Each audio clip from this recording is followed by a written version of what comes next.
ਸਤਿ ਸ਼੍ਰੀ ਅਕਾਲ, ਸਲਾਮ, ਨਮਸਕਾਰ, ਆਦਾਬ, ਸਭ ਸਤਿਕਾਰਤ ਸੱਜਣਾਂ ਨੂੰ ਜੋ ਇਸ ਵਕਤ ਜੁੜੇ ਨੇ ਟਿਵਾਣਾ ਰੇਡੀਓ ਦੀਆਂ ਤਰੰਗਾਂ ਦੇ ਨਾਲ। ਬਾਗਾਂ ਤੇ ਰਾਗਾਂ ਦੇ ਸ਼ਹਿਰ ਪਟਿਆਲਾ ਤੋਂ ਮੈਂ ਪਰਮਿੰਦਰ ਸਿੰਘ ਟਿਵਾਣਾ।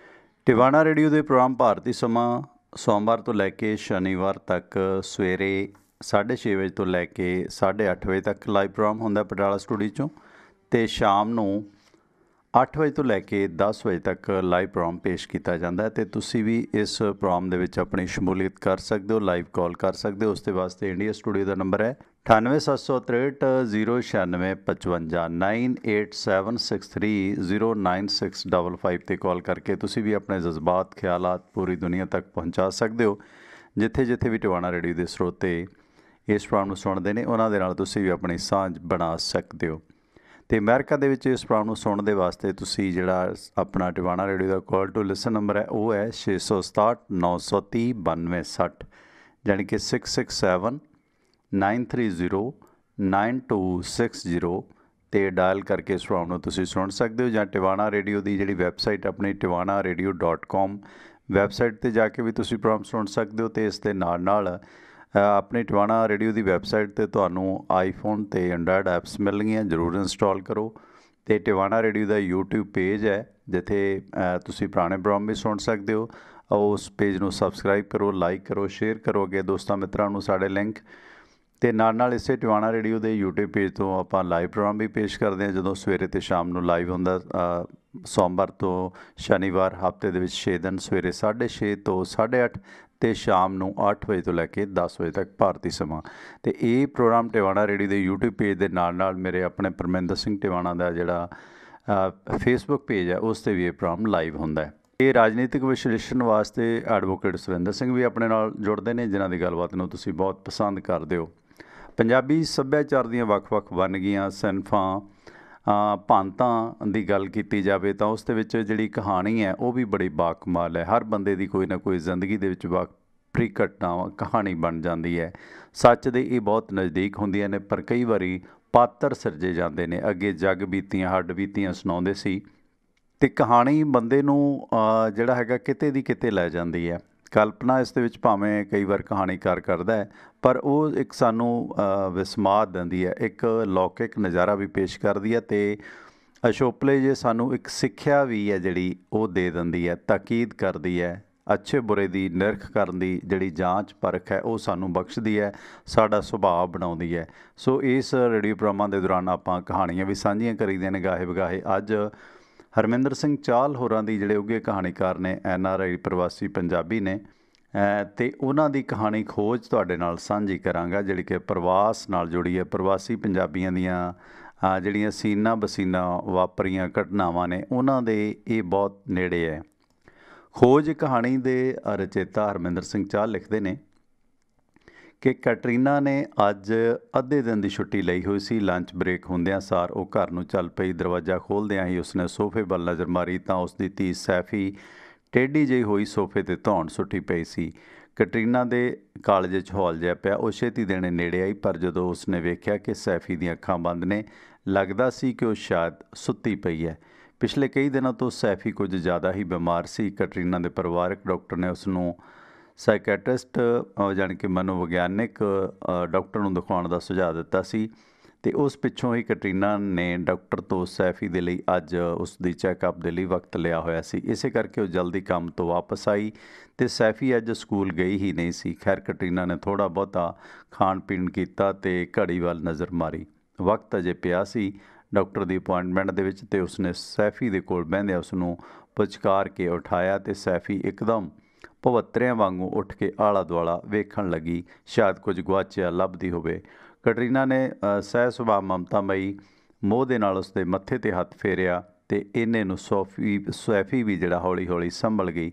ਫਿਰ ਉਸਨੇ ਸੈਫੀ ਨੂੰ ਲੈ ਕੇ ਜਿਹੜੀ ਹੈ ਕਾਰ ਸਟਾਰਟ ਕੀਤੀ ਅਤੇ ਅੱਧੇ ਘੰਟੇ ਬਾਅਦ ਉਹ ਸਾਈਕੈਟਰਿਸਟ ਦੇ ਕਲੀਨਿਕ ਵੱਲ ਜਾ ਪੁੱਜੀਆਂ।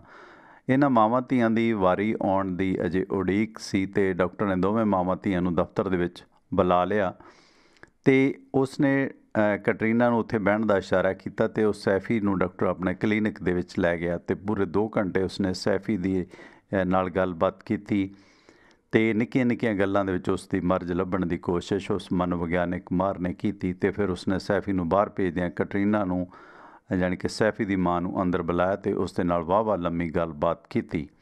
ਆਖਰ ਆਪਣਾ ਕੰਮ ਨਿਬੇੜਿਆ ਡਾਕਟਰ ਨੇ ਤਾਂ ਕੈਟਰੀਨਾ ਨੂੰ ਦਫ਼ਤਰ ਦੇ ਵਿੱਚ ਜਾ ਕੇ ਬਹਿਣ ਲਈ ਕਹਿ ਕੇ ਡਾਕਟਰ ਕਾਗਜ਼ੀ ਕੰਮ ਦੇ ਵਿੱਚ ਮਸ਼ਰੂਫ ਹੋਇਆ। ਕੈਟਰੀਨਾ ਵੀ ਉਸ ਵਕਤ ਸੈਫੀ ਦੇ ਕੋਲ ਆ ਬੈਠੀ। 10 ਕੁ ਮਿੰਟਾਂ ਪਿੱਛੋਂ ਡਾਕਟਰ ਵੀ ਉਹਨਾਂ ਕੋਲ ਆ ਗਿਆ।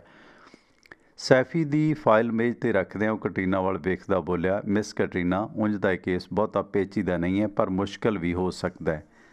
ਕੈਟਰੀਨਾ ਨੇ ਹੈਰਾਨੀ ਨਾਲ ਪੁੱਛਿਆ, ਡਾਕਟਰ ਸਾਹਿਬ ਉਹ ਕਿੱਦਾਂ?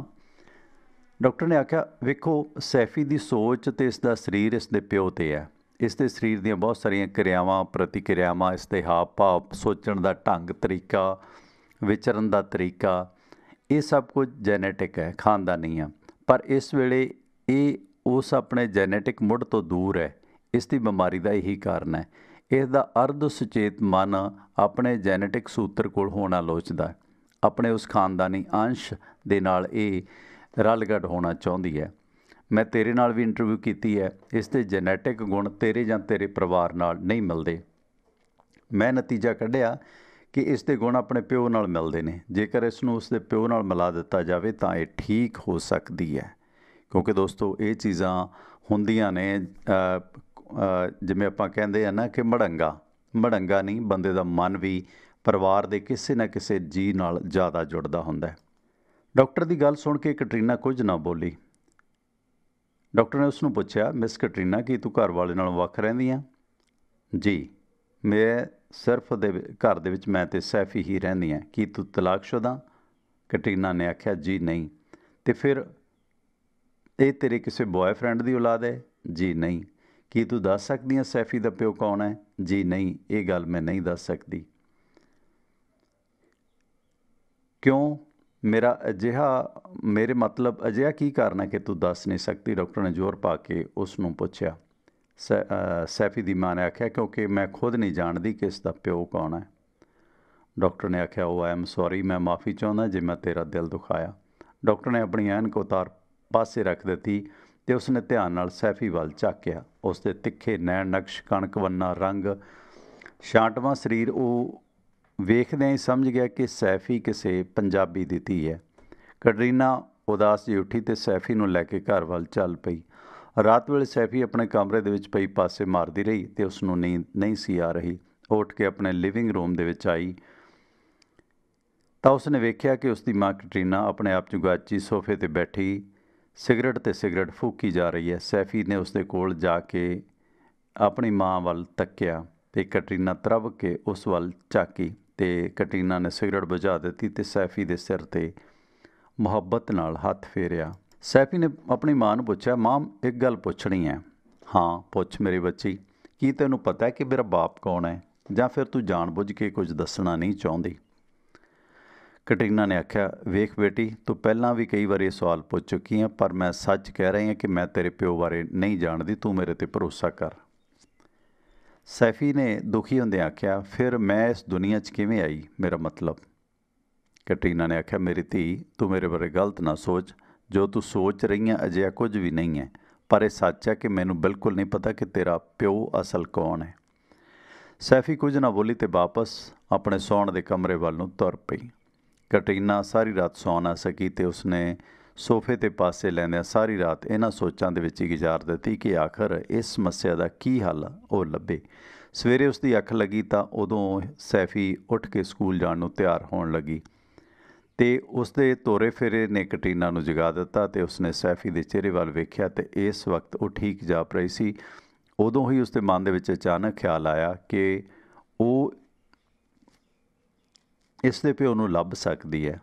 ਅਤੇ ਜਦੋਂ ਉਸਨੇ ਆਏ ਇਸ ਨਵੇਂ ਵਿਚਾਰ ਬਾਰੇ ਵਾਹਵਾ ਸੋਚਿਆ ਤਾਂ ਉਸਨੂੰ ਹੌਸਲਾ ਹੋ ਗਿਆ ਕਿ ਇਸ ਕੰਮ ਦੇ ਵਿੱਚ ਉਹ ਕਾਮਯਾਬ ਹੋ ਸਕਦੀ ਹੈ ਅਤੇ ਉਹਦਾ ਮਨ ਢਹਿਣ ਦੀਆਂ ਗੱਲਾਂ 'ਚੋਂ ਨਿਕਲਿਆ ਅਤੇ ਉਹ ਹੌਸਲੇ ਦੇ ਵਿੱਚ ਹੋ ਗਈ। ਅਤੇ ਉਸੇ ਵੇਲੇ ਸੈਫੀ ਵੀ ਕੈਟਰੀਨਾ ਦੇ ਕੋਲ ਆਈ ਅਤੇ ਉਸਨੇ ਮਾਂ ਦੇ ਚਿਹਰੇ 'ਤੇ ਅਚਾਨਕ ਰੌਣਕ ਵੇਖੀ। ਕੈਟਰੀਨਾ ਨੇ ਸੈਫੀ ਨੂੰ ਜੱਫੀ ਵਿੱਚ ਲੈਂਦਿਆਂ ਬੋਲਿਆ, ਮੇਰੀ ਬੱਚੀ, ਮੈਂ ਤੇਰੇ ਪਿਓ ਨੂੰ ਲੱਭ ਸਕਦੀ ਹਾਂ। ਮੈਨੂੰ ਹੁਣੇ ਇੱਕ ਹੱਲ ਸੁਝਿਆ। ਉਹ ਸੱਚ ਮਾਮ? ਹਾਂ ਬਿਲਕੁਲ, ਪਰ ਤੈਨੂੰ ਵੀ ਮੇਰੀ ਮਦਦ ਇਸ ਦੇ ਵਿੱਚ ਕਰਨੀ ਪਊ। ਠੀਕ ਹੈ ਮਾਮ, ਮੈਂ ਮਦਦ ਤਾਂ ਕਰੂੰਗੀ, पर ਇਹ ਸਭ ਹੋਊਗਾ ਕਿਵੇਂ ਜਦੋਂ ਕਿ ਤੂੰ ਕਹਿੰਦੀ ਹੈ ਕਿ ਮੈਂ ਤਾਂ ਤੇਰੇ ਪਿਓ ਨੂੰ ਵੇਖਿਆ ਹੀ ਨਹੀਂ। ਆਪਾਂ ਇਸ ਗੱਲ 'ਤੇ ਸ਼ਾਮੀ ਚਰਚਾ ਕਰਾਂਗੇ। ਉਦੋਂ ਹੀ ਮੈਂ ਤੈਨੂੰ ਕੁਝ ਹੋਰ ਵੀ ਦੱਸਾਂਗੀ, ਪਰ ਇਸ ਵਕਤ ਤੇਰਾ ਸਕੂਲ ਦਾ ਸਮਾਂ ਹੋ ਗਿਆ, ਹੁਣ ਤੂੰ ਸਕੂਲ ਜਾ। ਸੈਫੀ ਬੈਗ ਚੁੱਕਦੀ ਹੋਈ ਨਿਕਲ ਗਈ ਅਤੇ ਉਹ ਬਾਹਰ ਉਸ ਦੇ ਹਾਈ ਸਕੂਲ ਦੀ ਬੱਸ ਆਈ ਖੜ੍ਹੀ ਸੀ ਅਤੇ ਸੈਫੀ ਉਸ ਦੇ ਵਿੱਚ ਸਵਾਰ ਹੋ ਗਈ। ਸਕੂਲ ਦੀ ਬੱਸ ਵੱਲ ਵੇਖਦਿਆਂ ਕੈਟਰੀਨਾ ਨੂੰ ਖਿਆਲ ਆਇਆ ਕਿ ਇਸ ਸਕੂਲ 'ਚ ਜਾਣ ਪਿੱਛੋਂ ਸੈਫੀ ਦੀ ਮਾਨਸਿਕ ਬਿਮਾਰੀ ਵੱਧ ਗਈ ਸੀ। ਪਹਿਲਾਂ ਤਾਂ ਉਹ ਘਰ ਦੇ ਨੇੜਲੇ ਸਕੂਲ ਦੇ ਵਿੱਚ ਤੁਰ ਕੇ ਜਾਂਦੀ ਸੀ, ਪਰ ਹੁਣ ਸਕੂਲ ਦੂਰ ਹੋਣ ਕਰਕੇ ਉਹ ਬੱਸ ਵਿੱਚ ਜਾਂਦੀ ਸੀ। ਸੈਫੀ ਜਦੋਂ ਕਿੰਸਡੇਲ ਹਾਈ ਸਕੂਲ ਦੇ ਵਿੱਚ ਦਾਖਲ ਹੋਈ ਸੀ ਤਾਂ ਉਸ ਤੋਂ ਕੁਝ ਦਿਨ ਪਿੱਛੋਂ ਹੀ ਕੈਟਰੀਨਾ ਨੂੰ ਸਕੂਲ 'ਚੋਂ ਨਰਸ ਦਾ ਫੋਨ ਆਇਆ ਸੀ ਅਤੇ ਨਰਸ ਨੇ ਉਸ ਨੂੰ ਛੇਤੀ ਨਾਲ ਸਕੂਲ ਬੁਲਾਇਆ ਕਿਉਂਕਿ ਸੈਫੀ ਅਚਾਨਕ ਬਿਮਾਰ ਹੋ ਗਈ ਸੀ।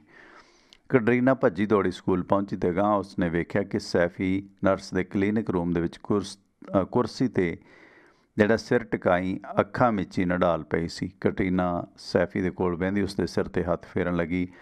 ਸੈਫੀ ਨੇ ਮਲਕੜੇ ਜਿਹੇ ਅੱਖਾਂ ਖੋਲ੍ਹੀਆਂ ਅਤੇ ਆਪਣੀ ਮਾਂ ਵੱਲ ਵੇਖ ਕੇ ਉਸਨੇ ਅੱਖਾਂ ਭਰ ਲਈਆਂ। ਕੈਟਰੀਨਾ ਨੇ ਸੈਫੀ ਨੂੰ ਛਾਤੀ ਨਾਲ ਲਾ ਕੇ ਹੌਸਲਾ ਦਿੱਤਾ ਅਤੇ ਸੈਫੀ ਉੱਚੀ ਉੱਚੀ ਰੋਣ ਲੱਗੀ। ਕੈਟਰੀਨਾ ਨੇ ਉਸਨੂੰ ਹੌਲੀ ਹੌਲੀ ਚੁੱਪ ਕਰਾਇਆ। ਸੈਫੀ ਚੁੱਪ ਹੋ ਗਈ ਅਤੇ ਵਾਸ਼ਰੂਮ ਦੇ ਵਿੱਚ ਮੂੰਹ ਧੋਣ ਚਲੀ ਗਈ ਅਤੇ ਪਿੱਛੋਂ ਕੈਟਰੀਨਾ ਨੇ ਨਰਸ ਨੂੰ ਪੁੱਛਿਆ ਕਿ ਅੱਜ ਇਹ ਕਿਵੇਂ ਬਿਮਾਰ ਹੋਈ। ਤਾਂ ਨਰਸ ਬੋਲੀ, ਇਸ ਦੀ ਕੰਪਿਊਟਰ ਕਲਾਸ ਸੀ ਅਤੇ ਨਾਲ ਦੇ ਕੰਪਿਊਟਰ 'ਤੇ ਕੋਈ ਪੰਜਾਬੀ ਕੁੜੀ ਬੈਠੀ ਹੋਈ ਸੀ। ਇਹ ਉਸ ਪੰਜਾਬਣ ਕੁੜੀ ਵੱਲ ਵੇਖਣ ਲੱਗੀ ਅਤੇ ਲਗਾਤਾਰ ਉਸ ਵੱਲ ਵੇਖਦੀ ਵੇਖਦੀ ਗੁਆਚ ਗਈ ਅਤੇ ਫਿਰ ਗਸ਼ ਖਾ ਕੇ ਧਰਤੀ 'ਤੇ ਡਿੱਗ ਪਈ। ਮੈਨੂੰ ਪਤਾ ਲੱਗਿਆ ਤਾਂ ਮੈਂ ਤੁਰੰਤ ਇਸ ਨੂੰ ਸੰਭਾਲ ਕੇ ਕਲੀਨਿਕ ਲੈ ਆਈ ਹਾਂ ਅਤੇ ਤੈਨੂੰ ਫੋਨ ਕੀਤਾ।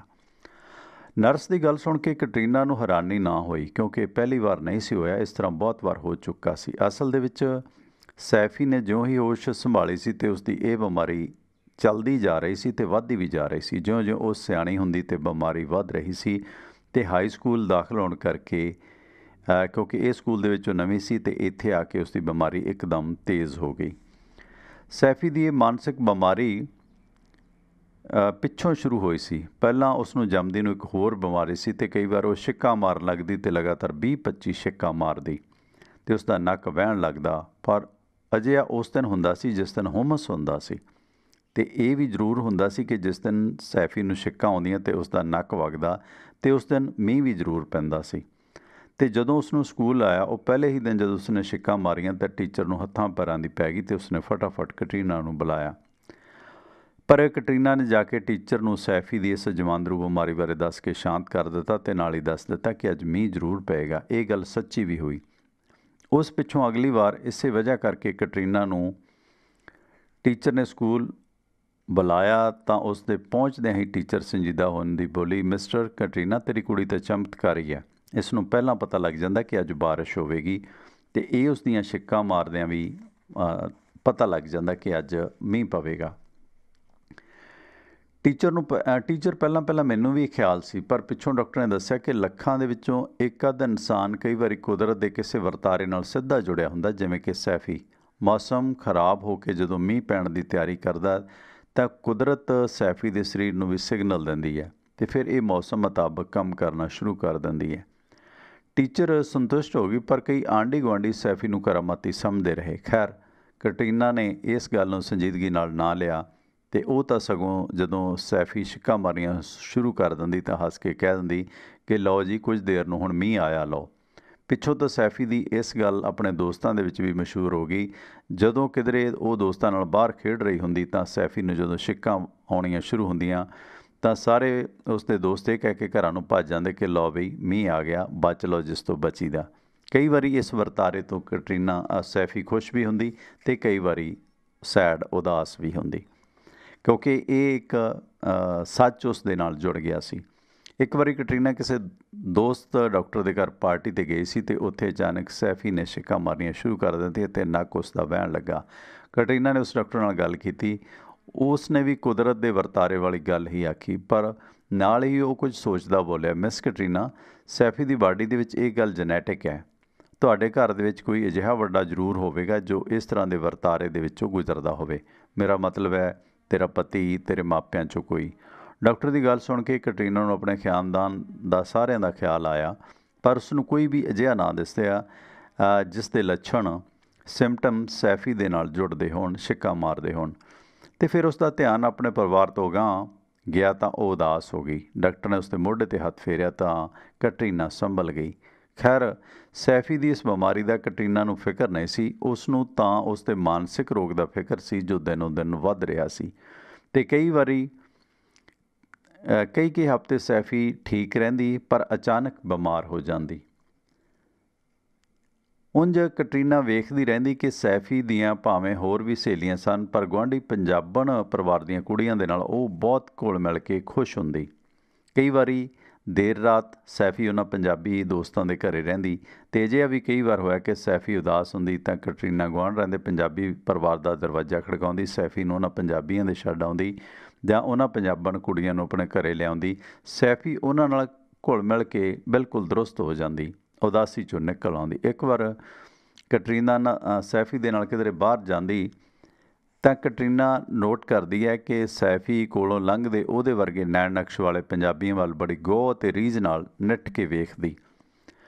ਕੈਟਰੀਨਾ ਆਪੇ 'ਚੋਂ ਪਰਤੀ। ਸੈਫੀ ਦੇ ਸਕੂਲ ਦੀ ਬੱਸ ਜਾ ਚੁੱਕੀ ਸੀ ਅਤੇ ਉਹ ਵੀ ਤਿਆਰ ਹੋ ਕੇ ਕੰਮ 'ਤੇ ਚਲੀ ਗਈ। ਕੰਮ 'ਤੇ ਸਾਰਾ ਦਿਨ ਉਹ ਸੈਫੀ ਬਾਰੇ ਇਹ ਸੋਚਦੀ ਰਹੀ।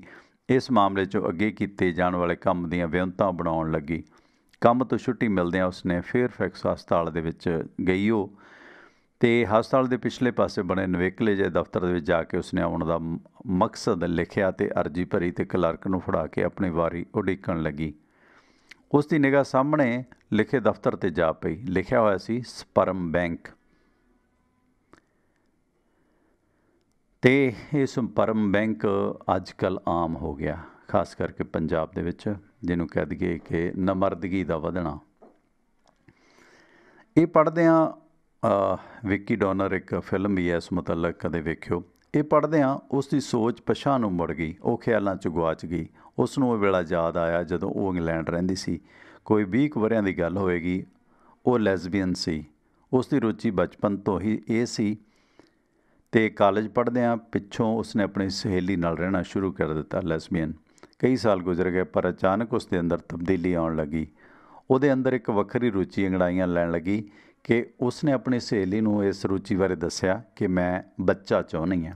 ਤਾਂ ਕੈਟਰੀਨਾ ਦੀ ਸਹੇਲੀ ਨੇ ਉਸ ਨੂੰ ਵਰਜਿਆ, ਹੈਂ ਬੱਚਾ ਚਾਹੁੰਦੀ ਹਾਂ, ਤੂੰ ਪਾਗਲ ਤਾਂ ਨਹੀਂ ਹੋ ਗਈ? ਇਹ ਮੁਮਕਿਨ ਨਹੀਂ ਹੈ, ਕਿਉਂਕਿ ਮੈਂ ਆਪਣੀ ਜ਼ਿੰਦਗੀ ਇਸੇ ਤਰ੍ਹਾਂ ਕੱਢਣ ਦਾ ਫੈਸਲਾ ਕੀਤਾ ਹੈ। ਅਤੇ ਸਹੇਲੀ ਨੇ ਹੈਰਾਨੀ ਦੇ ਨਾਲ ਉਸ ਵੱਲ ਵੇਖਿਆ। ਪਰ ਤੈਨੂੰ ਕੀ ਇਤਰਾਜ਼ ਹੈ?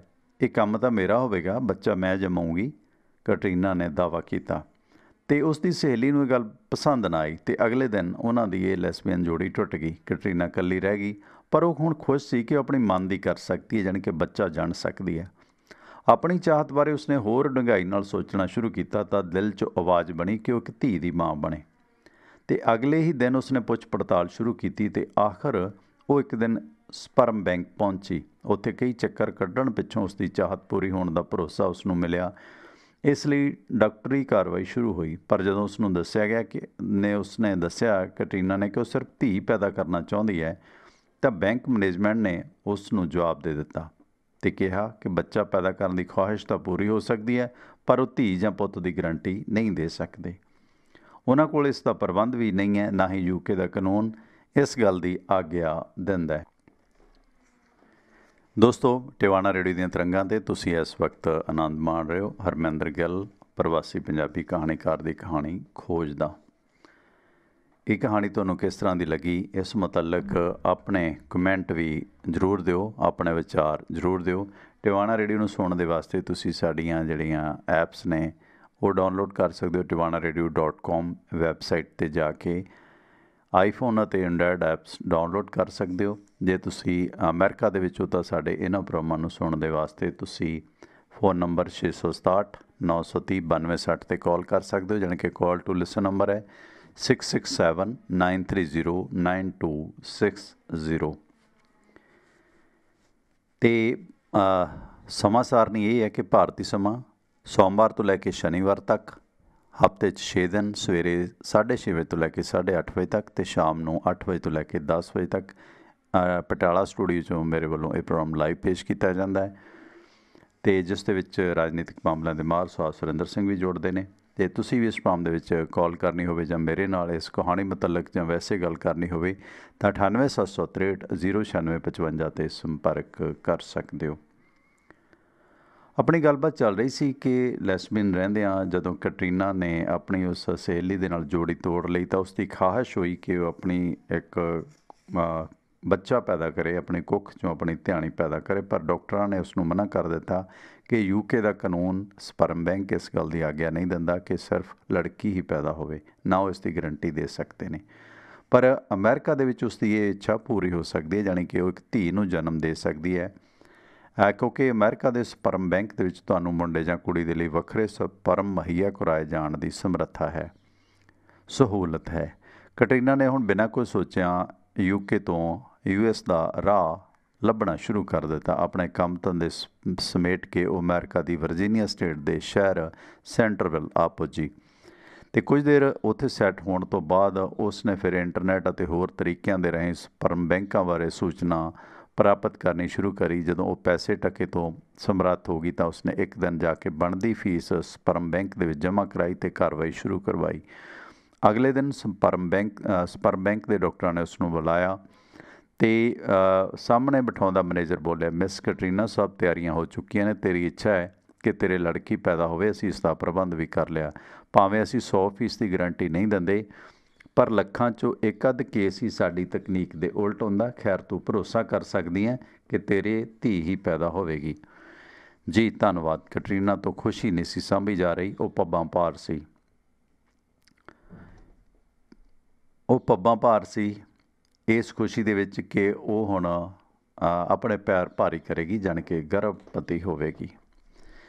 ਅਤੇ ਜੀ ਨਹੀਂ, ਮੈਨੂੰ ਕੋਈ ਪਰਵਾਹ ਨਹੀਂ, ਮੈਂ ਸਿਰਫ ਧੀ ਹੀ ਚਾਹੁੰਦੀ ਹਾਂ। ਪਰ ਡਾਕਟਰ ਨੇ ਉਸ ਨੂੰ ਕੁਝ ਸਵਾਲ ਪੁੱਛੇ ਕਿ ਇਹਨਾਂ ਗੱਲਾਂ ਦਾ ਸਾਡੇ ਕੋਲ ਪ੍ਰਬੰਧ ਹੈ, ਕੀ ਤੁਸੀਂ ਕਿਸੇ ਖਾਸ ਖਿੱਤੇ ਨਾਲ ਸੰਬੰਧਿਤ ਧੀ ਜੰਮਣਾ ਪਸੰਦ ਕਰੋਗੇ? ਮੇਰਾ ਮਤਲਬ ਹੈ ਤੁਹਾਡਾ ਬੱਚਾ, ਤੁਹਾਡੀ ਧਿਆਣੀ ਜਾਪਾਨੀ ਮੂਲ ਦੀ ਹੋਵੇ, ਚੀਨੀ ਹੋਵੇ, ਅਰਬੀ ਹੋਵੇ, ਇੰਡੀਅਨ ਪੰਜਾਬੀ ਹੋਵੇ।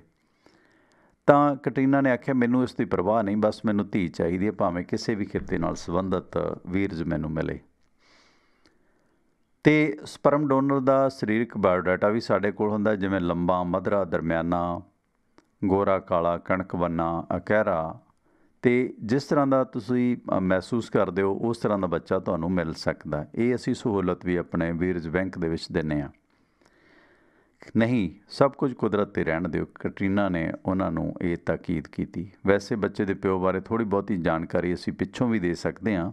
ਇੱਕ ਗੱਲ ਹੋਰ ਤੈਨੂੰ ਦੱਸਦੇ ਹਾਂ ਕਿ ਉਸ ਦਾ ਤੇਰੀ ਧੀ 'ਤੇ ਕੋਈ ਅਧਿਕਾਰ ਨਹੀਂ ਹੋਵੇਗਾ ਅਤੇ ਨਾ ਹੀ ਤੇਰੀ ਧੀ ਪ੍ਰਤੀ ਉਸ ਦੀ ਕੋਈ ਜ਼ਿੰਮੇਵਾਰੀ।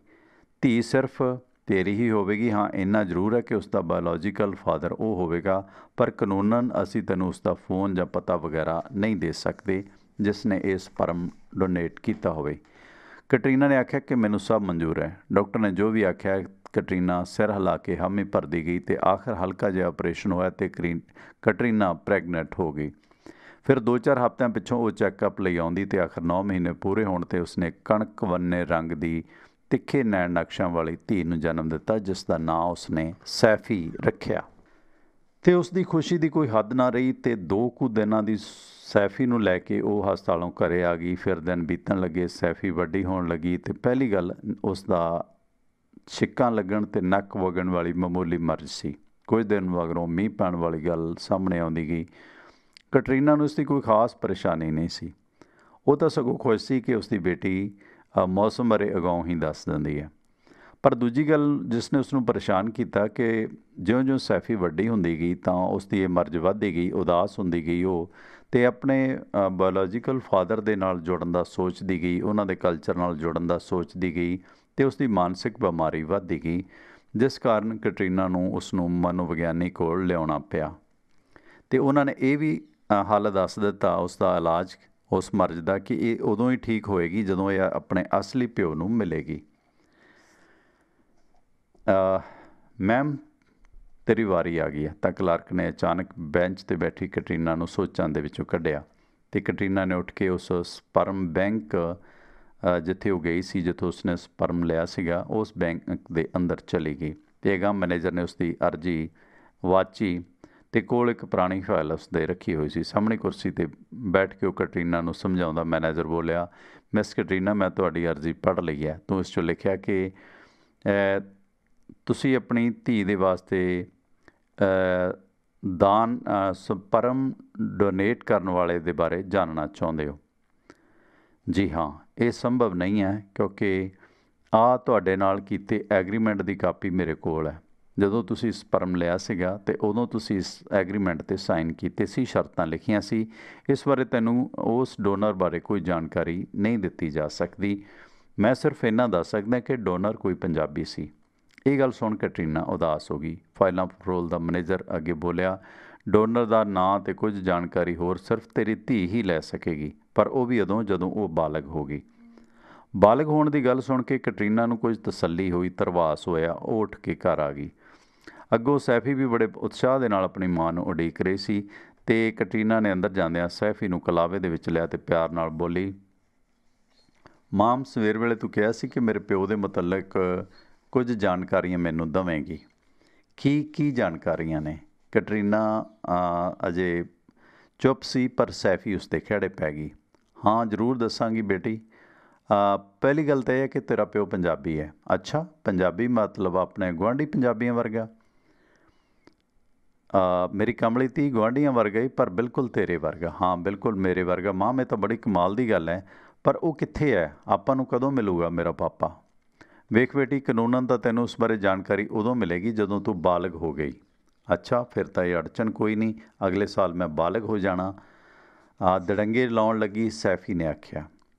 ਸੈਫੀ ਨੂੰ ਇਹ ਸੁਣ ਕੇ ਚੰਗਾ ਲੱਗਾ ਕਿ ਅਗਲੇ ਸਾਲ ਉਹ ਆਪਣੇ ਪਿਓ ਨੂੰ ਮਿਲਣ ਦੇ ਕਾਬਲ ਹੋ ਜਾਵੇਗੀ। ਉਸ ਦਾ ਚਿਹਰਾ ਚਮਕ ਉੱਠਿਆ ਅਤੇ ਉਸਨੇ ਅਗਲਾ ਸਵਾਲ ਕੀਤਾ, ਮਾਮ, ਡੈਡ ਬਾਰੇ ਕੁਝ ਹੋਰ ਵੀ ਦੱਸੋ ਨਾ। ਕੈਟਰੀਨਾ ਨੇ ਉਸ ਦੇ ਮੂੰਹ ਵੱਲ ਵੇਖਿਆ ਅਤੇ ਉਸ ਨੂੰ ਬਾਹੋਂ ਫੜ ਕੇ ਆਪਣੇ ਕੋਲ ਬਿਠਾ ਲਿਆ ਅਤੇ ਹੌਲੀ ਹੌਲੀ ਆਪਣੀ ਜ਼ਿੰਦਗੀ ਦੀਆਂ ਹੋਰ ਗੱਲਾਂ ਵੀ ਉਸ ਦੇ ਨਾਲ ਸਾਂਝੀਆਂ ਕਰਨ ਲੱਗੀ ਅਤੇ ਉਸ ਨੂੰ ਇਹ ਵੀ ਦੱਸ ਦਿੱਤਾ ਕਿ ਉਸ ਦਾ ਕੋਈ ਸਰੀਰਕ ਸੰਬੰਧ ਕਿਸੇ ਨਾਲ ਨਹੀਂ ਸੀ, ਸਿਰਫ ਸਪਰਮ ਬੈਂਕ ਦੇ ਰਾਹੀਂ ਉਸਨੇ ਉਸ ਨੂੰ ਪੈਦਾ ਕੀਤਾ।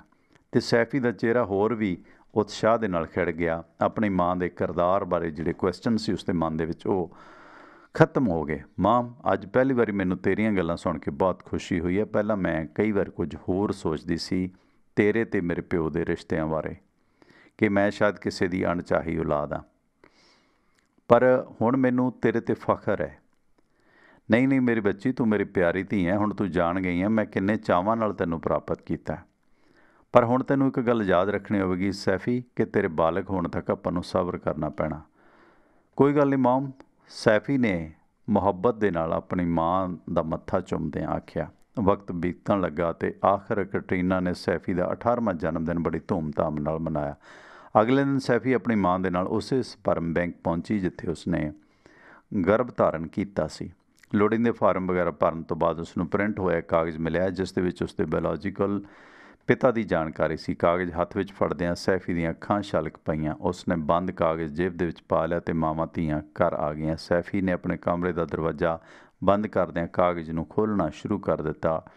ਉਸ ਦਾ ਦਿਲ ਧੜਕ ਧੜਕ ਕਰ ਰਿਹਾ ਸੀ ਅਤੇ ਉਸਨੇ ਆਪਣੇ ਮਨੋਭਾਵਾਂ 'ਤੇ ਜ਼ਬਤ ਰੱਖਦਿਆਂ ਕਾਗਜ਼ ਪੜ੍ਹਨਾ ਸ਼ੁਰੂ ਕਰ ਦਿੱਤਾ। ਉਸ 'ਤੇ ਲਿਖਿਆ ਸੀ, ਸਪਰਮ ਡੋਨੇਟ ਕਰਨ ਵਾਲੇ ਦਾ ਨਾਂ ਮਲਕੀਤ ਸਿੰਘ ਮੱਲਣ, ਕੱਦ 5 ਫੁੱਟ 11 ਇੰਚ, ਸਰੀਰ ਦਰਮਿਆਨਾ, ਰੰਗ ਕਣਕ ਵੰਨਾ, ਨੈਣ ਤਿੱਖੇ, ਨਕਸ਼ ਤਿੱਖੇ, ਅੱਖਾਂ ਅਤੇ ਵਾਲਾਂ ਦਾ ਰੰਗ ਕਾਲਾ, ਬਲੱਡ ਗਰੁੱਪ A ਪੋਜ਼ੀਟਿਵ, ਜਨਮ ਭੂਮੀ ਪੰਜਾਬ, ਇੰਡੀਆ।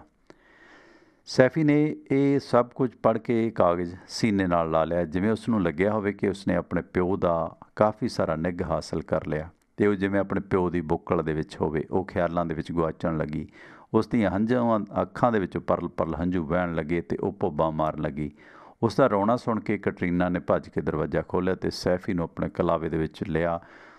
ਸੈਫੀ ਦਾ ਰੋਣ ਕਿਲਕਾਰੀਆਂ ਦੇ ਵਿੱਚ ਬਦਲਣ ਲੱਗਾ। ਕੈਟਰੀਨਾ ਨੇ ਉਸਦੇ ਹੱਥ ਸਿਰ 'ਤੇ ਫੇਰਿਆ ਅਤੇ ਹੌਲੀ ਹੌਲੀ ਸੈਫੀ ਸ਼ਾਂਤ ਹੁੰਦੀ ਗਈ। ਫਿਰ ਉਸਨੇ ਕਾਗਜ਼ ਮਾਂ ਦੇ ਹਵਾਲੇ ਕਰ ਦਿੱਤਾ। ਕਾਗਜ਼ 'ਤੇ ਲਿਖੀ ਜਾਣਕਾਰੀ ਪੜ੍ਹਦਿਆਂ ਕੈਟਰੀਨਾ ਵੀ ਖ਼ਾਬਾਂ ਦੇ ਵਿੱਚ ਗੁਆਚ ਗਈ ਅਤੇ ਕਾਗਜ਼ ਵਾਪਸ ਸੈਫੀ ਨੂੰ ਦਿੰਦਿਆਂ ਕੈਟਰੀਨਾ ਬੋਲੀ, ਵੇਖ ਮੇਰੀ ਧੀ, ਆਪਾਂ ਪਹਿਲਾ ਵੱਡਾ ਕੰਮ ਮੁਕਾ ਲਿਆ।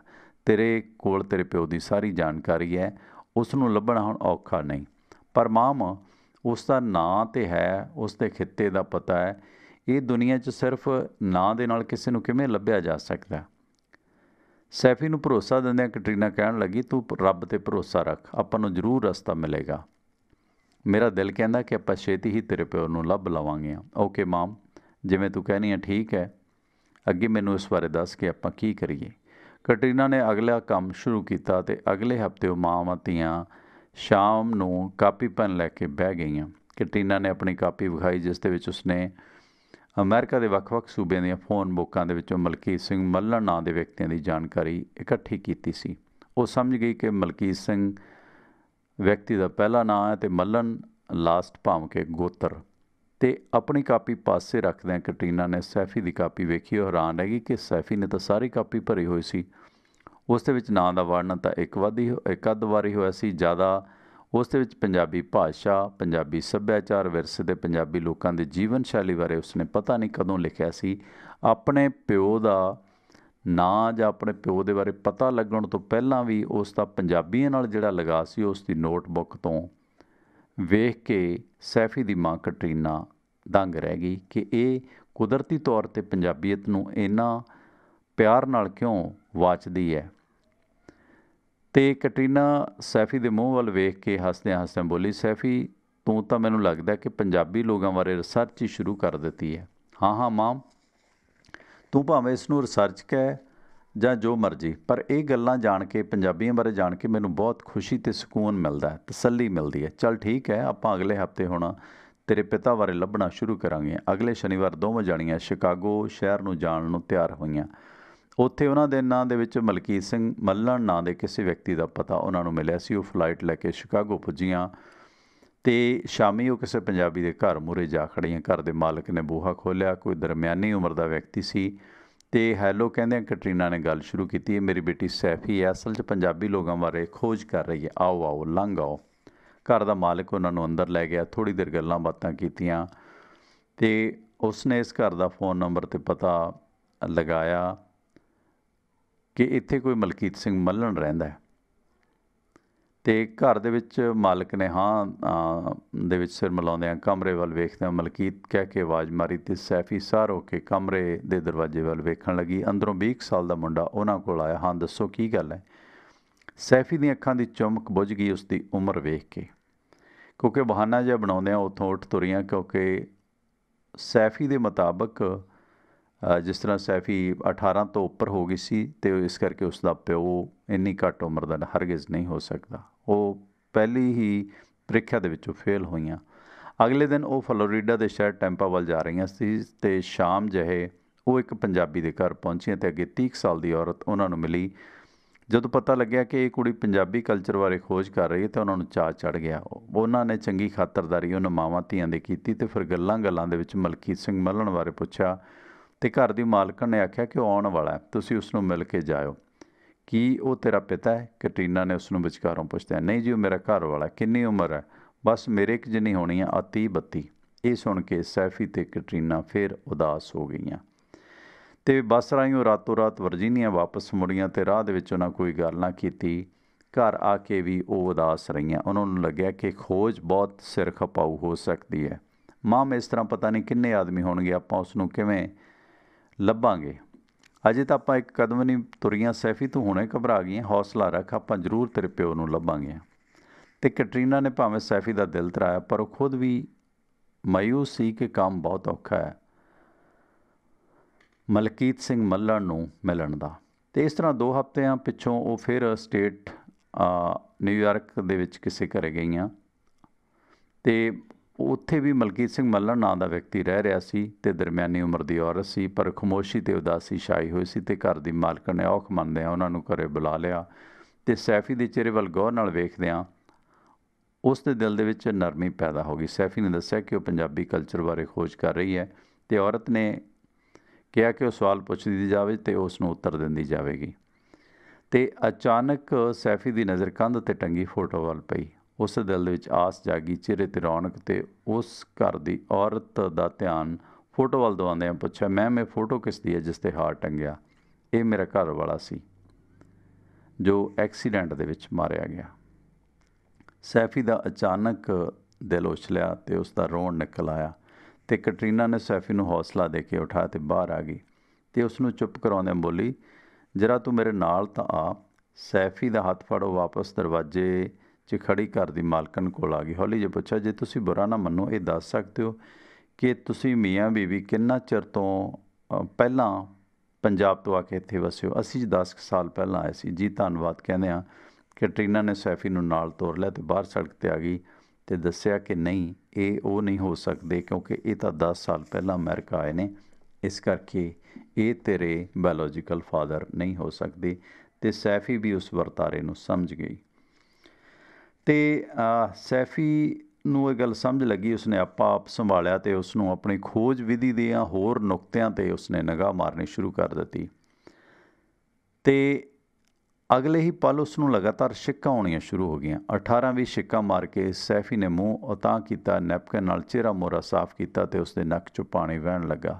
ਨੱਕ ਸਾਫ਼ ਕਰਦੀ ਸੈਫੀ ਨੇ ਆਪਣਾ ਬੈਗ ਚੁੱਕਿਆ ਤੇ ਤੁਰਨ ਲਈ ਤਿਆਰ ਹੋਈ ਤੇ ਉਦੋਂ ਹੀ ਉੱਪਰ ਵੱਲ ਵੇਖਦੀ ਕੈਟਰੀਨਾ ਬੋਲੀ, ਅਸਮਾਨ 'ਚ ਬੱਦਲ ਵੀ ਇਕੱਠੇ ਹੋ ਰਹੇ ਨੇ ਤੇ ਤੂੰ ਦੱਸ ਵੀ ਦਿੱਤਾ ਕਿ ਮੀਂਹ ਆਉਣ ਵਾਲਾ, ਆਓ ਆਪਾਂ ਛੇਤੀ ਹੋਟਲ ਪਹੁੰਚੀਏ। ਖੈਰ ਉਹ ਮਾਵਾਂ ਧੀਆਂ ਟੈਕਸੀ ਲੈ ਕੇ ਮੁੜ ਹੋਟਲ ਆ ਗਈਆਂ। ਰਸਤੇ ਦੇ ਵਿੱਚ ਮੀਂਹ ਸ਼ੁਰੂ ਹੋ ਚੁੱਕਿਆ ਸੀ ਤੇ ਰਾਤ ਉਹ ਹੋਟਲ 'ਚ ਰੁਕੀਆਂ ਤੇ ਅਗਲੇ ਦਿਨ ਉਹਨਾਂ ਬਸਟਨ ਤੋਂ 30 ਕਿਲੋਮੀਟਰ ਦੂਰ ਇੱਕ ਨਿੱਕੇ ਜਿਹੇ ਸ਼ਹਿਰ ਰਾਈਓਵਿਲ ਜਾਣਾ ਸੀ ਤੇ ਅਗਲੇ ਦਿਨ ਐਤਵਾਰ ਸੀ ਤੇ ਉਹ ਦੁਪਹਿਰੇ ਹੀ ਰਾਈਓਵਿਲ ਸ਼ਹਿਰ ਵਾਸਤੇ ਕਿਸੇ ਮਲਕੀਤ ਸਿੰਘ ਮੱਲਣ ਦੇ ਘਰ ਪਹੁੰਚੀਆਂ। ਸੈਫੀ ਨੇ ਆਉਣ ਦਾ ਕਾਰਨ ਦੱਸਿਆ ਤੇ ਘਰ ਦਾ ਮਾਲਕ ਔਖ ਜਿਹੀ ਮੰਨਦਾ ਉਹਨਾਂ ਨੂੰ ਅੰਦਰ ਲੈ ਗਿਆ ਤੇ ਕੈਟਰੀਨਾ ਨੇ ਉਸ ਵੱਲ ਹੋਰੋਂ ਜੇ ਵੇਖਿਆ ਤੇ ਇੰਨੇ ਨੂੰ ਘਰ ਦੀ ਮਾਲਕਣ ਆ ਗਈ ਜੋ ਕਿ ਮਲਕੀਤ ਸਿੰਘ ਮੱਲਣ ਦੀ ਮਾਂ ਸੀ। ਥੋੜ੍ਹੀ ਬਹੁਤੀ ਗੱਲਬਾਤ ਹੋਈ। ਕੈਟਰੀਨਾ ਨੇ ਉਸ ਦੀ ਮਾਂ ਨੂੰ ਪੁੱਛਿਆ ਕਿ ਉਸ ਦੀ ਨੂੰਹ ਮਿਲ ਸਕਦੀ ਹੈ। ਮਾਂ ਨੇ ਸਿਰਫ ਨਾ ਮਾਰਦਿਆਂ ਆਖਿਆ ਕਿ ਉਸਦੇ ਪੁੱਤਰ ਨੇ ਵਿਆਹ ਨਹੀਂ ਕਰਵਾਇਆ ਤੇ ਇਸ ਤੋਂ ਪਹਿਲਾਂ ਕਿ ਕੈਟਰੀਨਾ ਇਸ ਦਾ ਕਾਰਨ ਪੁੱਛਦੀ, ਮਲਕੀਤ ਸਿੰਘ ਵੱਲ ਧਿਆਨ ਨਾਲ ਉਸਨੇ ਵੇਖਿਆ। ਉਹ ਹੋਰ ਹੀ ਤਰ੍ਹਾਂ ਮਟਕ ਕੇ ਤੁਰਦਾ, ਲੱਕ ਜਿਹਾ ਹਿਲਾਉਂਦਾ ਤੇ ਉਹਨਾਂ ਵਾਸਤੇ ਜੂਸ ਲੈ ਆਇਆ। ਉਸ ਦੇ ਮਜਾਜਣਾ ਵਰਗੇ ਤੌਰ ਤਰੀਕੇ ਵੇਖ ਕੇ ਕੈਟਰੀਨਾ ਨੇ ਸੈਫੀ ਨੂੰ ਇਸ਼ਾਰਾ ਕੀਤਾ। ਉਹ ਬਿਨਾਂ ਜੂਸ ਪੀਤੀਆਂ ਉੱਠ ਖੜੀਆਂ ਹੋਈਆਂ ਤੇ ਘਰੋਂ ਬਾਹਰ ਨਿਕਲ ਗਈਆਂ। ਜਾਣੀ ਕਿ ਉਸ ਦੀ ਤੋਰ ਤੋਂ ਵੀ ਲੱਗਦਾ ਸੀ ਕਿ ਉਹ ਵੀ ਸ਼ਾਇਦ ਗੇ ਟਾਈਪ ਸੀਗਾ, ਜਾਣੀ ਕਿ ਤੇ ਇਸ ਕਰਕੇ ਉਹ ਸਮਝ ਗਈਆਂ ਕਿ ਇਹ ਵੀਰਜਦਾਨੀ ਨਹੀਂ ਹੋ ਸਕਦਾ। ਰਾਤ ਨੂੰ ਉਹ ਵਰਜੀਨੀਆ ਵਾਪਸ ਮੁੜੀਆਂ। 2 ਹਫ਼ਤੇ ਲੰਘ ਗਏ। ਇਸ ਵਿਸ਼ੇ 'ਤੇ ਉਹਨਾਂ ਦੇ ਦਰਮਿਆਨ ਕੋਈ ਗੱਲ ਨਾ ਹੋਈ। ਸੈਫੀ ਡਾਢੀ ਉਦਾਸ ਸੀ। ਇਹੋ ਹਾਲ ਕੈਟਰੀਨਾ ਦਾ ਸੀ ਤੇ ਉਹਨਾਂ ਦੀਆਂ ਤੇ ਉਸਨੇ ਆਪਣੀਆਂ ਭਾਵਨਾਵਾਂ ਸੈਫੀ ਤੋਂ ਲੁਕਾ ਰੱਖੀਆਂ ਸਨ। ਇਸ ਤਰ੍ਹਾਂ ਮਹੀਨਾ ਲੰਘ ਗਿਆ, ਅੱਗੇ ਛੁੱਟੀਆਂ ਆ ਗਈਆਂ ਤੇ ਫਿਰ ਤੋਂ ਉਹਨਾਂ ਨੇ ਆਪਣੀ ਮੁਹਿੰਮ ਸ਼ੁਰੂ ਕੀਤੀ। ਇਸ ਟੂਰ ਦਰਮਿਆਨ ਉਹਨਾਂ 3 ਘਰਾਂ ਦੇ ਵਿੱਚ ਜਾ ਕੇ ਇਸ ਦੀ ਖੋਜ ਕੀਤੀ ਪਰ ਕੋਈ ਨਤੀਜਾ ਨਾ ਮਿਲਿਆ। ਉਹ ਵਾਪਸ ਘਰ ਆਈਆਂ। ਲੱਗਦਾ ਸੀ ਕਿ ਦੋਵੇਂ ਥੱਕ ਚੁੱਕੀਆਂ ਨੇ। ਕੈਟਰੀਨਾ ਨੂੰ ਲੱਗਣ ਲੱਗਾ ਸੀ ਕਿ ਸੈਫੀ ਤੋਂ ਮਾਨਸਿਕ ਰੋਗ ਹੁਣ ਭਾਰੂ ਹੋ ਜਾਵੇਗਾ। ਉਹ ਲਾਚਾਰ ਸੀ ਪਰ ਫਿਰ ਵੀ ਉਸਨੇ ਉਮੀਦ ਨਹੀਂ ਛੱਡੀ। ਇੱਕ ਦਿਨ ਕੈਟਰੀਨਾ ਨੇ ਸੈਫੀ ਨੂੰ ਦੱਸਿਆ ਕਿ ਉਹ ਅਗਲੇ ਹਫ਼ਤੇ ਕੈਲੀਫੋਰਨੀਆ ਦੇ ਕਿਸੇ ਛੋਟੇ ਜਿਹੇ ਕਸਬੇ ਕਰਦਰਜ਼ ਜਾਣਗੀਆਂ, ਜਿੱਥੇ ਉਹਨਾਂ ਨੂੰ ਪਤਾ ਲੱਗਾ ਕਿ ਉੱਥੇ ਮਲਕੀਤ ਸਿੰਘ ਮੱਲਣ ਨਾਂ ਦਾ ਕੋਈ ਬੰਦਾ ਰਹਿੰਦਾ। ਸੈਫੀ ਨੇ ਬਿਨਾਂ ਕਿਸੇ ਉਤਸ਼ਾਹ ਦੇ ਕਹਿ ਦਿੱਤਾ, ਠੀਕ ਹੈ। ਐਤਵਾਰ ਨੂੰ ਉਹ ਅਗਲੇ ਦਿਨ ਡੈਲਸ ਏਅਰਪੋਰਟ ਤੋਂ ਫਲਾਈਟ ਲੈ ਕੇ ਤਕਰੀਬਨ 6 ਘੰਟੇ ਦਾ ਹਵਾਈ ਸਫ਼ਰ ਕਰਕੇ ਸਨ ਹੌਜੇ ਉਹ ਪੁੱਜੀਆਂ ਤੇ ਉਹਨਾਂ ਮਾਵਾਂ ਧੀਆਂ ਨੇ ਕਾਰ ਕਿਰਾਏ 'ਤੇ ਲੈਂਦਿਆਂ ਕਰਦਰਜ਼ ਸ਼ਹਿਰ ਦਾ ਰੁੱਖ ਕੀਤਾ ਤੇ ਘੰਟੇ ਭਰ ਦੇ ਸਫ਼ਰ ਪਿੱਛੋਂ ਉਹ ਕਰਦਰਜ਼ ਕਸਬੇ ਦੇ ਬਾਹਰ ਕਿਸੇ ਅੰਗੂਰਾਂ ਵਾਲੇ ਬਾਗ 'ਤੇ ਬਣੇ ਫਾਰਮ ਹਾਊਸ 'ਤੇ ਜਾ ਪੁੱਜੀਆਂ। ਘਰ ਵਾਲਿਆਂ ਨੇ ਉਹਨਾਂ ਦੀ ਚੰਗੀ ਸੇਵਾ ਕੀਤੀ, ਪੰਜਾਬੀਆਂ ਦਾ ਜਿਵੇਂ ਸੁਭਾਅ ਹੁੰਦਾ ਹੈ। ਤੇ ਸੈਫੀ ਨੇ ਆਪਣੇ ਆਉਣ ਦਾ ਕਾਰਨ ਦੱਸਿਆ ਤੇ ਸਾਹਮਣੇ ਬੈਠਾ 75 ਕੁ ਵਰ੍ਹਿਆਂ ਦਾ ਬਜ਼ੁਰਗ ਹੈਰਾਨ ਹੋ ਕੇ ਉਹਨਾਂ ਵੱਲ ਝਾਕਿਆ ਕਿ ਉਹਨਾਂ ਨੂੰ ਪੰਜਾਬੀਅਤ ਬਾਰੇ ਰਿਸਰਚ ਕਰਨ ਦੇ ਲਈ ਇੰਨੀ ਦੂਰ ਆਉਣ ਦੀ ਕੀ ਜ਼ਰੂਰਤ ਸੀ। ਗੱਲਾਂ ਦੇ ਵਿੱਚ ਕੈਟਰੀਨਾ ਨੇ ਬਜ਼ੁਰਗ ਨੂੰ ਮਲਕੀਤ ਸਿੰਘ ਮੱਲਣ ਬਾਰੇ ਪੁੱਛਿਆ ਤਾਂ ਬਜ਼ੁਰਗ ਬੋਲਿਆ ਕਿ ਉਹ ਹੀ ਮਲਕੀਤ ਸਿੰਘ ਮੱਲਣ ਹੈ। ਕੈਟਰੀਨਾ ਬਜ਼ੁਰਗ ਦੀ ਉਮਰ ਵੱਲ ਵੇਖਦੀ ਹੋਈ ਬਿਆਸ ਹੋ ਕੇ ਹੇਠਾਂ ਵੱਲ ਵੇਖਣ ਲੱਗੀ। ਇਸ ਤਰ੍ਹਾਂ ਹਰ ਰੋਜ਼ ਦੀ ਭੱਜ ਦੌੜ ਤੋਂ ਬਾਅਦ ਸੈਫੀ ਅੱਕ ਚੁੱਕੀ ਸੀ ਤੇ ਰੋਣ ਲੱਗੀ। ਬਜ਼ੁਰਗ ਨੇ ਹਮਦਰਦੀ ਨਾਲ ਰੋਂਦੀ ਸੈਫੀ ਵੱਲ ਵੇਖਿਆ। ਮੇਰੀ ਬੱਚੀ, ਤੈਨੂੰ ਕੀ ਹੋ ਗਿਆ? ਕੀ ਮੈਂ ਤੇਰੀਆਂ ਭਾਵਨਾਵਾਂ ਨੂੰ ਕੋਈ ਠੇਸ ਪਹੁੰਚਾਈ ਹੈ? ਸੈਫੀ ਕਹਿਣ ਲੱਗੀ, ਨਹੀਂ ਸਰ, ਕੋਈ ਗੱਲ ਨਹੀਂ, ਮੈਂ ਵੈਸੇ ਹੀ ਦੁਖੀ ਹਾਂ। ਅਗਾਂਹ ਉਹ ਉਸ ਤੋਂ ਬੋਲਿਆ ਨਾ ਗਿਆ ਤੇ ਬਜ਼ੁਰਗ ਸਮਝ ਗਿਆ ਕਿ ਕੋਈ ਹੋਰ ਗੱਲ ਹੈ ਤੇ ਉਸਨੇ ਪਿਆਰ ਨਾਲ ਸੈਫੀ ਦਾ ਮੋਢਾ ਪਲੋਸਦਿਆਂ ਉਸ ਨੂੰ ਆਪਣੀ ਸਮੱਸਿਆ ਦੱਸਣ ਲਈ ਆਖਿਆ। ਸਰ, ਮੈਂ ਇਸ ਨਾਂ ਦੇ ਵਿਅਕਤੀ ਨੂੰ ਲੱਭਦੀ ਥੱਕ ਚੁੱਕੀ ਹਾਂ, ਕੈਟਰੀਨਾ ਨੇ ਆਖਿਆ। ਉਹ ਕਿਉਂ? ਸੈਫੀ ਨੇ ਆਖਿਆ, ਕਿਉਂਕਿ ਉਹ ਵਿਅਕਤੀ ਮੇਰਾ ਡੈਡ ਹੈ। ਮੈਂ ਉਸ ਨੂੰ ਕਦੇ ਨਹੀਂ ਵੇਖਿਆ, ਬਸ ਉਸ ਨੂੰ ਮਿਲਣ ਦੇ ਵਾਸਤੇ ਬੇਬਸ ਹਾਂ, ਇੱਛੁਕ ਹਾਂ ਤੇ ਸਿਰਫ ਸਾਨੂੰ ਉਸ ਦੇ ਨਾਂ ਦਾ ਪਤਾ ਹੈ ਕਿ ਉਸ ਦਾ ਨਾਮ ਮਲਕੀਤ ਸਿੰਘ ਮੱਲਣ ਹੈ ਤੇ ਉਹ ਪੰਜਾਬੀ ਹੈ। पर मिस कैटरीना तू तो ਉਹਦੇ ਬਾਰੇ ਜਾਣਦੀ ਹੋਵੇਂਗੀ, ਉਹਦਾ ਥਾਂ ਟਿਕਾਣਾ, ਕੋਈ ਦੋਸਤ ਮਿੱਤਰ। ਕੈਟਰੀਨਾ ਨੇ ਬਜ਼ੁਰਗ ਵੱਲ ਵੇਖਿਆ। ਸਰ, ਇਹ ਮੇਰੇ ਲਈ ਵੀ ਮੁਸ਼ਕਿਲ ਹੈ ਕਿ ਮੈਂ ਉਸ ਨੂੰ ਕਦੇ ਨਹੀਂ ਵੇਖਿਆ। ਇਹ ਕਹਿੰਦਿਆਂ ਕੈਟਰੀਨਾ ਦੀਆਂ ਅੱਖਾਂ ਭਰ ਆਈਆਂ। ਬਜ਼ੁਰਗ ਨੇ ਹੋਰ ਹੀ ਤਰ੍ਹਾਂ ਦੇ ਵੱਲ ਉਸ ਨੂੰ ਵੇਖਿਆ ਤੇ ਅਗਲੇ ਪਲ ਸੋਚਦਾ ਉਹ ਸੰਭਲ ਗਿਆ। ਇਹ ਉਸ ਦੀ ਨਿੱਜੀ ਜ਼ਿੰਦਗੀ ਹੈ, ਮੈਂ ਕੀ ਲੈਣਾ ਇਹਨਾਂ ਗੱਲਾਂ ਤੋਂ। ਇਹ ਮੇਰੀਆਂ ਮਹਿਮਾਨ ਨੇ। ਤੇ ਉਸਨੇ ਗੌਰ ਨਾਲ ਸੈਫੀ ਵੱਲ ਵੇਖਿਆ। ਉਸਦੇ ਕੋਮਲ ਨੈਣ ਨਕਸ਼ ਤੇ ਕਣਕ ਵੰਨੇ ਰੰਗ ਵੱਲ ਵੇਖਦਾ ਉਹ ਭਾਵੁਕ ਹੋਇਆ। ਕੁਝ ਸੋਚਦਿਆਂ ਉਸਨੇ ਗੱਲ ਤੋਰੀ। ਵੇਖੋ, ਉਂਝ ਤਾਂ ਇਸ ਨਾਂ ਦੇ ਬਹੁਤ ਹੋਣਗੇ, ਪਰ ਤੁਸੀਂ ਭਾਲ ਕਰਦੇ ਰਹੋ, ਲੱਗਦਾ ਹੈ ਕਿ ਤੁਹਾਡੀ ਭਾਲ ਛੇਤੀ ਪੂਰੀ ਹੋ ਜੂ, ਇਹ ਮੇਰਾ ਦਿਲ ਕਹਿੰਦਾ। ਬਜ਼ੁਰਗ ਨੇ ਉਸ ਨੂੰ ਆਪਣੇ ਸਿਆਣਪ ਭਰੇ ਤਜਰਬੇ ਦਾ ਹੌਸਲਾ ਦਿੱਤਾ। ਬਸ ਤੁਸੀਂ ਆਪਣਾ ਕੰਮ ਜਾਰੀ ਰੱਖਿਓ, ਕਿਉਂਕਿ ਸਾਡੇ ਧਰਮ 'ਚ ਕਿਹਾ ਜਾਂਦਾ ਹੈ ਕਿ ਲੱਭੇ ਤੋਂ ਰੱਬ ਵੀ ਮਿਲ ਪੈਂਦਾ, ਇਨਸਾਨ ਤੱਕ ਹੀ। ਨਾਲੇ ਮੈਂ ਤੁਹਾਨੂੰ ਇੱਕ ਹੋਰ ਸੁਝਾਅ ਦੇਵਾਂਗਾ ਕਿ ਤੁਸੀਂ ਕੈਨੇਡਾ 'ਚ ਵੀ ਪਤਾ ਕਰੋ। ਸਾਡੇ ਕਈ ਲੋਕ ਕੈਨੇਡਾ ਜਾ ਕੇ ਵੀ ਸੈੱਟ ਹੋ ਜਾਂਦੇ ਨੇ। ਬਜ਼ੁਰਗ ਦੀਆਂ ਗੱਲਾਂ ਸੁਣ ਕੇ ਸੈਫੀ ਤੇ ਕੈਟਰੀਨਾ ਨੂੰ ਧਰਵਾਸ ਮਿਲਿਆ, ਇੱਕ ਨਵਾਂ ਨੁਕਤਾ ਮਿਲਿਆ ਤੇ ਬਜ਼ੁਰਗ ਨੇ ਉਹਨਾਂ ਨੂੰ ਰੋਟੀ ਖਾ ਕੇ ਜਾਣ ਲਈ ਮਨਾ ਲਿਆ। ਖਾਣਾ ਲੱਗ ਗਿਆ। ਖਾਣਾ ਖਾਂਦੇ ਉਹ ਗੱਲਾਂ ਬਾਤਾਂ ਕਰਨ ਲੱਗੇ, ਪੰਜਾਬੀ ਸੁਭਾਅ ਦੀਆਂ ਗੱਲਾਂ। ਬਜ਼ੁਰਗ ਨੇ ਉਹਨਾਂ ਨੂੰ, ਜਦੋਂ ਸੈਫੀ ਨੂੰ ਜ਼ੋਰ ਨਾਲ ਛਿੱਕ ਆਈ, ਬਜ਼ੁਰਗ ਨੇ ਆਖਿਆ, ਗੋਡ ਬਲੈਸ ਯੂ।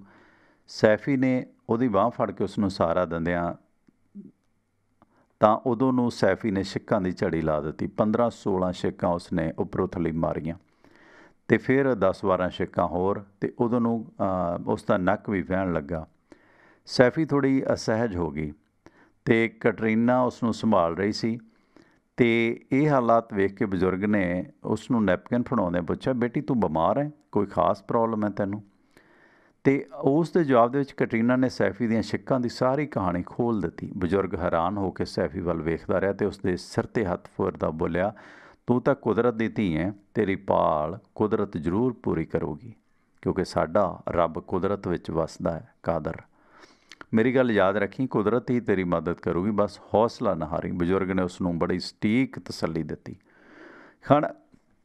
ਖਾਣਾ ਖਾ ਕੇ ਉਹ ਵਾਪਸ ਮੁੜਨ ਦੇ ਲਈ ਜਦੋਂ ਕਾਰ 'ਚ ਬੈਠੀਆਂ, ਉਦੋਂ ਤੱਕ ਮੀਂਹ ਵੀ ਸ਼ੁਰੂ ਹੋ ਚੁੱਕਾ ਸੀ ਅਤੇ ਬਜ਼ੁਰਗ ਨੂੰ ਉਹਨਾਂ ਦੀ ਗੱਲ 'ਤੇ ਪੂਰਨ ਵਿਸ਼ਵਾਸ ਹੋ ਗਿਆ। ਏਅਰਪੋਰਟ ਪੁੱਜ ਕੇ ਫਲਾਈਟ ਲੈਂਦੀਆਂ ਉਹ ਵਰਜੀਨੀਆ ਵਾਪਸ ਮੁੜ ਗਈਆਂ। ਹੁਣ ਕੈਟਰੀਨਾ ਨੂੰ ਲੱਗਾ ਕਿ ਬਜ਼ੁਰਗ ਦੀ ਗੱਲ ਮੰਨ ਲਈ ਜਾਵੇ ਅਤੇ ਭਾਲ ਕੈਨੇਡਾ ਦੇ ਵਿੱਚ ਵੀ ਕੀਤੀ ਜਾਵੇ। ਬਲਕਿ ਉਹਨਾਂ ਨੇ ਆਪਣੀ ਅਗਲੀ ਭਾਲ ਕੈਨੇਡਾ ਤੋਂ ਸ਼ੁਰੂ ਕਰਨ ਦੀ ਸੋਚੀ। ਗਰਮੀ ਦੀਆਂ ਛੁੱਟੀਆਂ ਸੀ, ਉਹ ਕੈਨੇਡਾ ਦੇ ਸ਼ਹਿਰ ਟੋਰਾਂਟੋ ਚਲੀਆਂ ਗਈਆਂ। ਫੋਨ ਬੁੱਕ ਲੈ ਕੇ ਉਹਨਾਂ ਨੇ ਭਾਲ ਸ਼ੁਰੂ ਕੀਤੀ, ਪਰ ਉਹਨਾਂ ਨਾਲ ਉਹੀ ਕੁਝ ਹੋਇਆ ਜੋ ਅਮਰੀਕਾ ਸੀ। ਕਿਤੇ ਬੰਦੇ ਦੀ ਉਮਰ ਛੋਟੀ ਹੁੰਦੀ, ਕਿਤੇ ਬਜ਼ੁਰਗ ਜਾਂ ਕੁਝ ਹੋਰ। ਅਸਲੀ ਬੰਦੇ ਦਾ, ਮਲਕੀਤ ਸਿੰਘ ਮੱਲਣ ਦਾ, ਉਹਨਾਂ ਨੂੰ ਕੋਈ ਥਹੁ ਟਿਕਾਣਾ ਨਾ ਲੱਭਦਾ। ਆਖਰ ਛੁੱਟੀਆਂ ਮੁੱਕ ਗਈਆਂ। ਥੱਕੀਆਂ ਹਾਰੀਆਂ ਮਾਵਾਂ ਧੀਆਂ ਵਾਪਸ ਹੋਟਲ ਆਈਆਂ। ਸੈਫੀ ਹੱਦੋਂ ਵੱਧ ਉਦਾਸ ਸੀ। ਵੇਖ ਮੇਰੀ ਧੀ, ਮੈਂ ਤੇਰੀ ਉਦਾਸੀ ਸਮਝਦੀ ਹਾਂ, ਤੂੰ ਦਿਲ ਨਾ ਛੱਡ। ਨਹੀਂ ਮਾਮ, ਬਸ ਹੁਣ ਹੋਰ ਨਹੀਂ। ਸੈਫੀ ਨਿਰਾਸ਼ ਹੋ ਚੁੱਕੀ ਸੀ। ਸੈਫੀ ਨੇ ਮਾਂ ਦੀ ਗੱਲ ਵਿਚਕਾਰੋਂ ਕੱਟ ਦਿੱਤੀ ਅਤੇ ਉਸ ਨੂੰ ਇੱਕਦਮ ਗੁੱਸਾ ਚੜ੍ਹਿਆ ਅਤੇ ਕੁਝ ਪਲ ਉਹ ਭਰੀ ਪੀਤੀ ਖੜ੍ਹੀ ਰਹੀ ਅਤੇ ਫਿਰ ਮਾਂ ਵੱਲ ਵੇਖਦੀ ਹੋਈ ਬੋਲੀ, ਇਹ ਬਹੁਤ ਮੁਸ਼ਕਿਲ ਹੈ, ਇਸ ਭਰੀ ਦੁਨੀਆ 'ਚੋਂ ਕੀ ਪਤਾ ਮੇਰਾ ਪਿਓ ਕਿੱਥੇ ਬੈਠਾ। ਮੈਂ ਹੋਰ ਭਾਲ ਨਹੀਂ ਕਰਨੀ, ਹੁਣ ਮੇਰੇ ਤੋਂ ਹੋਰ ਤਕਲੀਫ ਨਹੀਂ ਜਰੀ ਜਾਂਦੀ, ਬਸ ਮੈਂ ਇਵੇਂ ਠੀਕ ਹਾਂ। ਅਤੇ ਫਿਰ ਉਸਨੇ ਆਪਣੀ ਕਾਪੀ ਕੱਢੀ ਅਤੇ ਸੈਫੀ ਉਸ ਕਾਪੀ ਨੂੰ ਜਦੋਂ ਫਾੜਨ ਲੱਗੀ ਤਾਂ ਕੈਟਰੀਨਾ ਨੇ ਉਸ ਨੂੰ ਰੋਕਿਆ, ਕਿ ਜਿਸ ਦੇ ਵਿੱਚ ਕੈਟਰੀਨਾ ਨੇ ਹੁਣ ਤੱਕ ਦੇ ਮਿਲੇ ਬੰਦਿਆਂ ਬਾਰੇ ਲਿਖਿਆ ਸੀ ਜਾਂ ਕਈ ਹੋਰਾਂ ਦੇ ਪਤੇ ਨੋਟ ਕੀਤੇ ਸਨ। ਸੈਫੀ ਨੇ ਸਭ ਕੁਝ ਫਾੜ ਕੇ ਕੂੜੇ ਦੇ ਢੇਰ ਦੇ ਵਿੱਚ ਮੱਲੋ ਮੱਲੀ ਸੁੱਟ ਦਿੱਤਾ ਅਤੇ ਫਿਰ ਉਹ ਕੋਲ ਖੜ੍ਹ ਹੋ ਕੇ ਬਾਰੀ ਵੱਲ ਵੇਖਣ ਲੱਗੀ ਅਤੇ ਕੁਝ ਦੇਰ ਪਿੱਛੋਂ, ਸ਼ਾਂਤ ਹੋਣ ਪਿੱਛੋਂ, ਉਸਨੇ ਮਾਂ ਵੱਲ ਵੇਖਿਆ। ਵੇਖ ਮਾਮ, ਤੈਨੂੰ ਮੇਰੀ ਇੱਕ ਗੱਲ ਮੰਨਣੀ ਪਊ। ਅੱਜ ਤੋਂ ਬਾਅਦ ਆਪਾਂ ਕਦੇ ਇਸ ਵਿਸ਼ੇ 'ਤੇ ਗੱਲ ਨਹੀਂ ਕਰਨੀ, ਬਸ ਇਹ ਕਿੱਸਾ ਇੱਥੇ ਖ਼ਤਮ।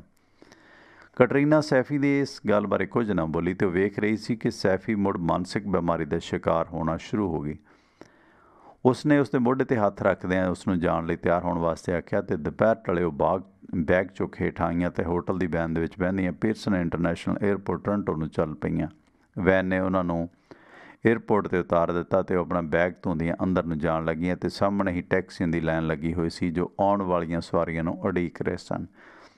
ਉਹਨਾਂ ਦੇ ਕੋਲੋਂ ਦੀ ਲੰਘਣ ਲੱਗਿਆ ਸੈਫੀ ਨੂੰ ਜ਼ੋਰ ਨਾਲ ਛਿੱਕ ਆਈ। ਉਹ ਸਮਝ ਗਈ ਕਿ ਹੁਣ ਛਿੱਕਾਂ ਦੀ ਝੜੀ ਲੱਗੂਗੀ ਅਤੇ ਉਸਨੇ ਬੈਗ ਪਾਸੇ ਰੱਖ ਕੇ ਥੰਮਲੇ ਨੂੰ ਹੱਥ ਪਾ ਲਿਆ।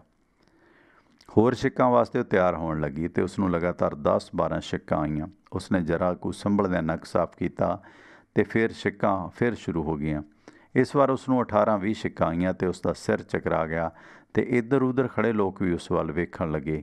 ਕੈਟਰੀਨਾ ਉਹਦੇ ਕੋਲ ਆਈ ਤਾਂ ਉਸਨੂੰ ਸੰਭਾਲਣ 'ਚ ਮਦਦ ਕਰਨ ਲੱਗੀ। ਨੱਕ ਸਾਫ਼ ਕਰਕੇ ਸੈਫੀ ਨੇ ਮੂੰਹ ਉਤਾਂਹ ਚੁੱਕਿਆ ਤੇ ਉਸਦੇ ਕੰਨੀ ਉਸਦੇ ਵਾਂਗ ਹੀ ਕਿਸੇ ਹੋਰ ਦੇ ਉੱਚੀ ਉੱਚੀ ਛਿੱਕਾਂ ਮਾਰਨ ਦੀ ਆਵਾਜ਼ ਸੁਣ ਪਈ। ਕੋਈ ਛਿੱਕਾਂ ਮਾਰਦਾ ਟੈਕਸੀ ਡਰਾਈਵਰ ਆਪਣੀ ਟੈਕਸੀ 'ਚੋਂ ਬਾਹਰ ਆਇਆ ਤੇ ਤਾਕੀ ਨੂੰ ਹੱਥ ਪਾ ਕੇ ਖੜੋ ਗਿਆ। ਸੈਫੀ ਨੇ ਉਸ ਵੱਲ ਨਜ਼ਰਾਂ ਗੱਡੀਆਂ। ਉਹ ਅਜੇ ਪੂਰੀ ਤਰ੍ਹਾਂ ਸੰਭਲਿਆ ਵੀ ਨਹੀਂ ਸੀ ਕਿ ਫਿਰ ਉਸ ਵਿਅਕਤੀ ਦੀਆਂ ਛਿੱਕਾਂ ਸ਼ੁਰੂ ਹੋ ਗਈਆਂ ਤੇ ਲਗਾਤਾਰ ਉਸ ਵਿਅਕਤੀ ਨੇ ਵੀ 20 ਛਿੱਕਾਂ ਮਾਰੀਆਂ। ਫਿਰ ਉਹ ਨੈਪਕਿਨ ਨਾਲ ਮੂੰਹ ਸਾਫ਼ ਕਰਨ ਲੱਗਿਆ ਤੇ ਸੈਫੀ ਟਿਕਟਕੀ ਬੰਨੀ ਉਸ ਵੱਲ ਵੇਖ ਰਹੀ ਸੀ। ਇੰਨੇ ਨੂੰ ਸੈਫੀ ਦੇ ਕੰਨੀ ਪਿੱਛੋਂ ਕਿਸੇ ਟੈਕਸੀ ਡਰਾਈਵਰ ਦੇ ਬੋਲ ਪਏ ਤੇ ਉਹ ਟੈਕਸੀ ਡਰਾਈਵਰ ਹੱਸਦਾ ਹੋਇਆ ਉੱਚੀ ਸਾਰੀ ਬੋਲਿਆ, ਓਏ ਲਓ ਹੁਣ ਮੀਂਹ ਆਇਆ ਸਹੀ, ਮਲਕੀਤ ਨੇ ਮੌਸਮ ਦਾ ਸਿਗਨਲ ਦੇ ਦਿੱਤਾ ਹੈ। ਇਹ ਕੀ? ਸੈਫੀ ਨੇ ਜਿਉਂ ਹੀ ਕਿਸੇ ਦੁਆਰਾ ਬੋਲਿਆ ਗਿਆ ਨਾਮ ਮਲਕੀਤ ਸੁਣਿਆ ਤੇ ਬਾਕੀ ਗੱਲ ਸੁਣੀ ਤੇ ਉਸਨੂੰ ਛਿੱਕਾਂ ਮਾਰਨ ਵਾਲੇ ਵੱਲ ਹੋਰ ਦਿਲਚਸਪੀ ਪੈਦਾ ਹੋ ਗਈ। ਉਹ ਡੌਰ ਪਰ ਹੋਈ ਉਸ ਵੱਲ ਵੇਖ ਰਹੀ ਸੀ ਤੇ ਉਹਦੇ ਅੰਦਰ ਇੱਕ ਬਿਜਲੀ ਜਿਹੀ ਕੌਂਦੀ ਤੇ ਉਸਨੇ 2-3 ਕਦਮ ਪੁੱਟਦਿਆਂ ਬਿਲਕੁਲ ਉਸ ਵਿਅਕਤੀ ਦੇ ਜੋ ਕਾਰ ਕੋਲ ਖੜਾ ਛਿੱਕਾਂ ਮਾਰ ਕੇ ਬੇਵੱਸ ਜਿਹਾ ਹੋਇਆ ਸੀ ਉਸ ਦੇ ਸਾਹਮਣੇ ਜਾ ਖੜਾ ਹੋਈ। ਛਿੱਕਾਂ ਮਾਰਨ ਵਾਲਾ ਵੀ ਠਠੰਬਰ ਗਿਆ। ਉਸਨੇ ਮਨ 'ਚ ਸੋਚਿਆ, ਹੈ ਇਹ ਬਿਲਕੁਲ ਮੇਰੀ ਆਪਣੀ ਹੀ ਧੀ ਦੇ ਰੂਪ ਦੇ ਵਿੱਚ ਕੌਣ ਖੜੀ ਹੈ? ਤੇ ਉਸ ਵੱਲ ਧਿਆਨ ਨਾਲ ਵੇਖਦਾ ਸੈਫੀ ਦੇ ਨੇੜੇ ਆ ਗਿਆ ਤੇ ਸੈਫੀ ਮਨ ਹੀ ਮਨ ਉਹਦੇ ਨੈਣ ਨਕਸ਼ ਆਪਣੇ ਚਿਹਰੇ ਨਾਲ ਮਿਲਾਉਣ ਲੱਗੀ। ਅਚਾਨਕ ਸੈਫੀ ਦੇ ਅੰਦਰੋਂ ਆਵਾਜ਼ ਆਈ, ਇਹ ਤਾਂ ਉਹੀ ਹੈ ਮੇਰਾ ਪਿਓ ਜਿਸ ਦੀ ਮੈਂ ਮੁੱਦਤਾਂ ਤੋਂ ਭਾਲ ਕਰ ਰਹੀ ਹਾਂ। ਇਹੀ ਹੈ ਮੇਰਾ ਪਿਓ। ਸੈਫੀ ਨੇ ਬੈਗ ਸੁੱਟਦਿਆਂ ਉਸ ਦੇ ਲੱਕ ਦੁਆਲੇ ਆਪਣੀਆਂ ਬਾਹਾਂ ਵਲ ਲਈਆਂ ਤੇ ਸੈਫੀ ਉੱਚੀ ਉੱਚੀ ਰੋਂਦਿਆਂ ਚੀਖਣ ਲੱਗੀ, ਡੈਡ, ਓ ਮਾਈ ਡੈਡ, ਮੈਂ ਤੈਨੂੰ ਲੱਭਦੀ ਥੱਕ ਚੁੱਕੀ ਹਾਂ। ਪਰ ਉਹ ਆਦਮੀ ਨੇ ਵੀ ਝਿਜਕ ਜਿਹੀ ਮੰਨਦਿਆਂ ਸੈਫੀ ਦੇ ਸਿਰ 'ਤੇ ਮਲਕੜੇ ਜਿਹੇ ਹੱਥ ਫੇਰਿਆ ਤੇ ਉਸਨੂੰ ਆਪਣੇ ਸੀਨੇ ਨਾਲ ਲਾ ਲਿਆ ਤੇ ਉਸਨੂੰ ਸੈਫੀ ਦੇ ਵਿੱਚੋਂ ਆਪਣੱਤ ਮਹਿਸੂਸ ਹੋਈ। ਇੰਨੇ ਨੂੰ ਕੈਟਰੀਨਾ ਵੀ ਉਸ ਦੇ ਨੇੜੇ ਆਉਂਦੀ ਤੇ ਹੌਲੀ ਜਿਹੇ ਉਸਨੂੰ ਮੁਖਾਤਬ ਹੋ ਕੇ ਬੋਲੀ, ਕੀ ਤੂੰ ਮਿਸਟਰ ਮਲਕੀਤ ਸਿੰਘ ਮੱਲਣ ਹੈ? ਤੇ ਉਹ ਵਿਅਕਤੀ ਡੌਰ ਭਰ ਜਿਹਾ ਹੋਇਆ ਬੋਲਿਆ, ਹਾਂ ਮੇਰਾ ਹੀ ਨਾਂ ਮਲਕੀਤ ਸਿੰਘ ਮੱਲਣ, ਪਰ ਇਹ ਮੱਲਣ ਨਹੀਂ ਮੱਲਾਂ ਆ ਤੇ ਮੱਲਾ ਮੇਰੇ ਪਿੰਡ ਦਾ ਨਾਂ ਆ ਤੇ ਪਹਿਲਾਂ ਮੇਰੇ ਨਾਂ ਨਾਲ ਮੈਂ ਆਪਣੇ ਪਿੰਡ ਦਾ ਨਾਂ ਲਾਉਂਦਾ ਸੀ, ਮਲਕੀਤ ਸਿੰਘ ਮੱਲਾ ਲਿਖਦਾ ਹੁੰਦਾ ਸੀ, ਪਰ ਕੈਨੇਡਾ ਦਾ ਸਿਟੀਜ਼ਨ ਬਣਨ ਪਿੱਛੋਂ ਮੈਂ ਆਪਣੇ ਨਾਂ ਨਾਲੋਂ ਪਿੰਡ ਦਾ ਨਾਂ ਲਾ ਕੇ ਆਪਣਾ ਗੋਤਰ ਲਗਾ ਲਿਆ। ਹੁਣ ਮੈਂ ਮਲਕੀਤ ਸਿੰਘ ਵਿਰਕ ਹਾਂ। ਪਰ ਤੁਸੀਂ ਕੌਣ? ਮੇਰਾ ਨਾਂ ਕੈਟਰੀਨਾ ਹੈ। ਮੈਂ ਪਹਿਲਾਂ ਇੰਗਲੈਂਡ ਵੱਸਦੀ ਸੀ ਤੇ ਇਹ ਮੇਰੀ ਧੀ ਹੈ ਸੈਫੀ ਤੇ ਇਸ ਦਾ ਜਨਮ ਵਰਜੀਨੀਆ ਦੇ ਫੇਅਰਫੈਕਸ ਸਿਟੀ ਹਸਪਤਾਲ ਦੇ ਸਪਰਮ ਬੈਂਕ ਰਾਹੀਂ ਹੋਇਆ ਤੇ ਇਹ ਬੜੀ ਦੇਰ ਤੋਂ ਆਪਣੇ ਅਸਲੀ ਪਿਓ ਨੂੰ ਲੱਭਦੀ ਫਿਰਦੀ ਸੀ। ਉਹਦੀ ਗੱਲ ਸੁਣਦਿਆਂ ਮਲਕੀਤ ਸਿੰਘ ਵਿਰਕ ਦੇ ਕੰਨ ਭੜਕ ਖੁੱਲ੍ਹ ਗਏ। ਉਸ ਨੂੰ ਯਾਦ ਆਇਆ ਕਿ ਕਿਵੇਂ ਤਕਰੀਬਨ 20 ਸਾਲ ਪਹਿਲਾਂ ਜਦੋਂ ਉਹ ਵਰਜੀਨੀਆ ਰਹਿੰਦਾ ਸੀ, ਇੱਕ ਦਿਨ ਉਹ ਉਸ ਬੀਰਜ ਬੈਂਕ ਦੇ ਵਿੱਚ ਜਾ ਕੇ ਸਪਰਮ ਡੋਨੇਟ ਕਰਕੇ ਆਇਆ ਸੀ ਤੇ ਫਿਰ ਉਹ ਆਪੇ ਨਾਲ ਪਰਤਿਆ ਤੇ ਗਲ ਨਾਲ ਲੱਗੀ ਸੈਫੀ ਵੱਲ ਉਸਨੇ ਵੇਖਿਆ ਤੇ ਉਸਦੇ ਹੰਝੂ ਨਿਕਲ ਆਏ। ਉਹ ਭਰੜਾਈ ਆਵਾਜ਼ ਵਿੱਚ ਬੋਲਿਆ, ਅੱਜ ਇਹਦੀ ਭਾਲ ਮੁੱਕ ਗਈ, ਮੈਂ ਹੀ ਇਸ ਦਾ ਅਸਲੀ ਪਿਓ ਹਾਂ। ਇੰਨਾ ਕਹਿੰਦਿਆਂ ਉਸਨੇ ਸੈਫੀ ਨੂੰ ਆਪਣੇ ਸੀਨੇ ਨਾਲ ਲਾ ਲਿਆ ਤੇ ਸੈਫੀ ਦਾ ਰੋਣ ਹੋਰ ਉੱਚਾ ਹੁੰਦਾ ਗਿਆ ਤੇ ਆਲੇ ਦੁਆਲੇ ਦੇ ਲੋਕ ਇਸ ਸਾਰੇ ਵਰਤਾਰੇ ਨੂੰ ਵੇਖ ਕੇ ਹੈਰਾਨ ਸਨ। ਤੇ ਫਿਰ ਉਸਨੇ ਸੈਫੀ ਦੇ ਸਿਰ ਦੇ ਵਿੱਚ ਵਾਲਾਂ ਦੇ ਵਿੱਚ ਮੋਹ ਨਾਲ ਹੱਥ ਫੇਰਿਆ। ਬਸ ਕਰ ਮੇਰੀ ਕਮਲੀ ਧੀ, ਬਹੁਤ ਰੋ ਲਿਆ, ਚੁੱਪ ਕਰ ਹੁਣ ਤੂੰ ਆਪਣੇ ਪਿਓ ਦੀ ਬੁੱਕਲ 'ਚ ਹੈ, ਆ ਘਰ ਚੱਲੀਏ, ਤੈਨੂੰ ਤੇਰੇ ਦੂਜੇ ਭੈਣ ਭਰਾਵਾਂ ਨਾਲ ਬੁਲਾਵਾਂ। ਫਿਰ ਉਸਨੇ ਕੈਟਰੀਨਾ ਨੂੰ ਇਸ਼ਾਰਾ ਕੀਤਾ ਕਿ ਉਹਨਾਂ ਦਾ ਸਮਾਨ ਉਸਦੀ ਕਾਰ ਦੀ ਡਿੱਗੀ ਦੇ ਵਿੱਚ ਉਹ ਰੱਖ ਲੈਣ ਤੇ ਉਹਨਾਂ ਨੂੰ ਕਾਰ ਦੇ ਵਿੱਚ ਬਿਠਾਉਂਦਿਆਂ ਉਹ ਆਪਣੇ ਘਰ ਵੱਲ ਨੂੰ ਤੁਰਿਆ ਤੇ ਏਅਰਪੋਰਟ 'ਚੋਂ ਨਿਕਲਦਿਆਂ ਹਲਕੀ ਕਿਣਮਿਣ ਸ਼ੁਰੂ ਹੋ ਗਈ ਜੋ ਕਿ ਘਰ ਪਹੁੰਚਣ ਤੱਕ ਮੂਸਲਾਧਾਰ ਮੀਂਹ ਬਣ ਚੁੱਕੀ ਸੀ। ਸੋ ਇਹ ਸੀ ਦੋਸਤੋ ਕਹਾਣੀ ਸਾਹ ਹਰਮਿੰਦਰ ਸਿੰਘ ਗਿੱਲ ਹੋਰਾਂ ਦੀ। ਪ੍ਰਵਾਸੀ ਪੰਜਾਬੀ ਕਹਾਣੀਕਾਰ ਨੇ, ਮਾਲਵਾ ਦੇ ਨਾਲ ਜੁੜੇ ਨੇ, ਬੜਾ ਮੋਹ ਹੈ ਪੰਜਾਬੀ ਜ਼ੁਬਾਨ ਦੇ ਨਾਲ ਉਹਨਾਂ ਨੂੰ। ਪਰ ਜਿਸ ਤਰ੍ਹਾਂ ਉਹਨਾਂ ਨੇ ਇਸ ਕਹਾਣੀ ਦੇ ਵਿੱਚ ਇਹ ਚੀਜ਼ਾਂ ਜਿਹੜੀਆਂ ਖਾਨਦਾਨੀ ਜਾਂ ਖਿੱਤੇ ਦੀਆਂ ਖਾਸੀਅਤਾਂ ਇਹ ਸਾਡੇ 'ਚ ਹੁੰਦੀਆਂ ਨੇ। ਜਿਸ ਤਰ੍ਹਾਂ ਅਮਰੀਕਾ ਕੈਨੇਡਾ 'ਚ ਤੁਸੀਂ ਵੇਖਦੇ ਹੋ ਜਿਹੜੇ ਉੱਥੇ ਰਹਿੰਦੇ ਲੋਕ ਨੇ ਉਹਨਾਂ ਨੂੰ ਕੋਈ ਠੰਡ ਦਾ ਬਹੁਤਾ ਅਸਰ ਨਹੀਂ ਹੁੰਦਾ। ਸਾਡੀ ਜਿਹੜੀ ਪੰਜਾਬੀਆਂ ਦੀ ਦੂਜੀ ਤੀਜੀ ਪੀੜ੍ਹੀ ਆ ਉਹਦੇ 'ਤੇ ਵੀ ਠੰਡ ਦਾ ਅਸਰ ਉਹਨਾਂ ਨਹੀਂ ਹੁੰਦਾ।